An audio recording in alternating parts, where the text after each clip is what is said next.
Hi friends, இன்னைக்கு வேலூர் மாவட்டம் காட்பாடி அடுத்த கல்பத்தூர் மாநகரில் மாபெரும் காலை விடும் திருவிழா தான் பார்க்க போகிறோம். அதில் கொண்டு வந்த வீடியோஸை பாருங்கள். பாய்.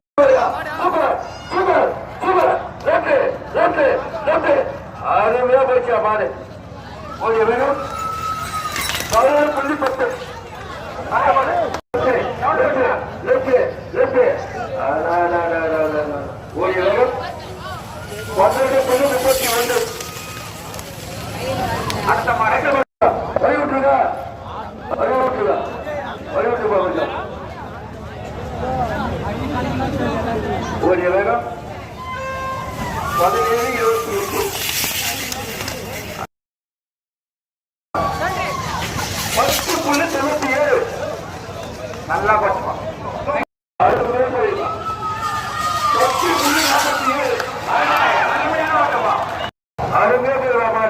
அருமையா போச்சுப்பா. ஒரு வேகம் 17 புள்ளி சூப்பர் சூப்பர் புறமொழியா பாரு நல்லா போற பாருங்க 17 புள்ளி 94